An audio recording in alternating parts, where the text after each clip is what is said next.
Salut, alors je vais pas parler très fort parce que je suis dans un temple bouddhiste dans une ville à l'ouest de la Thaïlande et je me suis fait un pote là pour cette vidéo.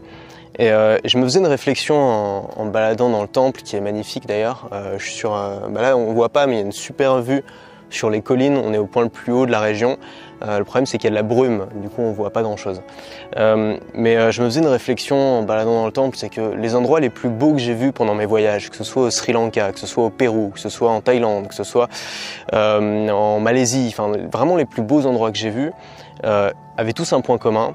C'était que c'était tous des endroits qui avaient été construits au nom d'un dieu ou au nom d'une religion et au nom d'une foi. Et le fait est que souvent les plus belles constructions au monde, alors je pense notamment à ce que j'ai vu au Pérou, des choses extraordinaires, les lignes de Nazca, enfin, je t'invite à aller voir les vidéos que j'ai fait au Pérou, parce que j'ai fait voler mon drone au-dessus des lignes de Nazca, donc c'est des immenses lignes qui ont été tracées dans le désert au nom d'une religion, le Machu Picchu, enfin toutes les choses extraordinaires vraiment que j'ai vues, c'était des choses qui étaient faites au nom d'une religion. Et tu le sais, nous dans notre société occidentale, on a peu à peu perdu nos religions, en tout cas on a diminué leur importance et c'est pas une mauvaise chose parce que c'est vrai que la religion, surtout en France, avait une place très importante, ça a empêché pas mal d'évolution sociale et du coup en Occident de plus en plus de gens sont agnostiques ou sont athées, en tout cas ont plus de religion bien définie et j'en fais partie. Et finalement, je pense qu'on a perdu une chose quand on s'est débarrassé des religions en Occident, c'est la foi, tout simplement. La foi, c'est quoi? La foi, c'est le fait de croire, de faire confiance dans un idéal qui nous dépasse. C'est-à-dire de croire en quelque chose qui est tellement puissant que c'est plus important que nous-mêmes, c'est plus important que notre bien-être du quotidien. Et finalement, en tant qu'occidentaux, on vit souvent, beaucoup de gens vivent sans avoir de foi, c'est-à-dire en croyant plus en rien et en portant plus d'importance au confort, au quotidien, aux petites choses, aux petits détails de la vie, qu'à quelque chose qui nous dépasse. Ce qui n'était pas le cas avant, puisqu'avant, finalement, il y avait quelque chose de plus fort que tout ce qu'on vivait au quotidien. C'était Dieu, c'était la vie après la mort, c'était ces choses-là. Et donc finalement, on se disait, même si j'ai une vie pas top, même si j'ai une vie un peu de souffrance, au moins j'aurai une délivrance quand je vais mourir.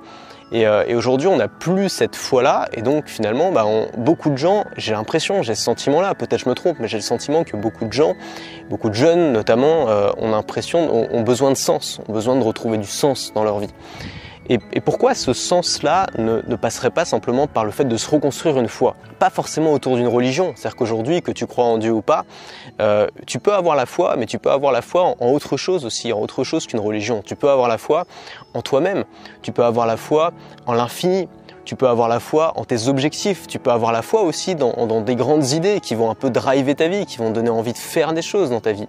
L'important, c'est que ces choses-là, que ce soit tes objectifs, que ce soit l'infini, que ce soit ces grandes idées, ce soit des choses qui te dépassent, ce soit des choses qui soient plus importantes que toi-même, plus importantes que ton confort au quotidien, plus importantes que, que ce que tu as bouffé à midi, quoi. C'est aussi simple que ça, mais si tu arrives à avoir ces choses-là, et ça peut être aussi simple que tes objectifs dans la vie, voilà, si tu arrives à faire en sorte que tes objectifs soient tellement importants, que ça devienne pour toi une vérité qui te dépasse toi-même, je pense qu'on peut retrouver du sens de cette façon-là. C'est une manière pas bête de retrouver du sens quand on l'a perdu.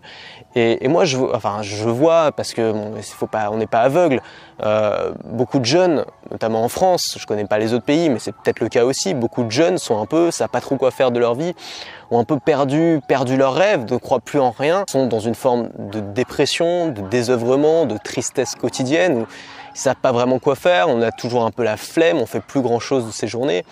Et si tu arrives à retrouver un petit peu de cette magie, parce que c'est comme de la magie finalement, c'est quelque chose qui te dépasse, quelque chose qui te porte, qui est la foi, tu peux vaincre ces maux-là, je pense. Tu peux vaincre une forme de dépression, alors pas la dépression pathologique, mais peut-être les déprimes passagères. Tu peux vaincre le manque de sens qu'on a souvent dans nos vies. Tu peux vaincre la flemme aussi, parce que regarde, si tu as une foi qui est plus forte que toi-même, il n'y a plus de raison d'avoir la flemme, il n'y a plus de raison de se dire « Oh non, je ne fais pas aujourd'hui, je le ferai demain », parce que ta foi est tellement forte.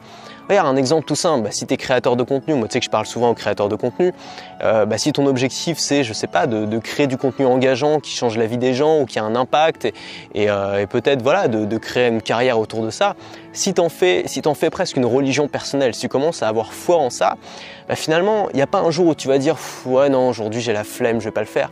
Non, parce que c'est quelque chose qui te dépasse, c'est quelque chose qui te donne envie, tu vas avoir envie de te bouger, tu vas avoir envie de le faire.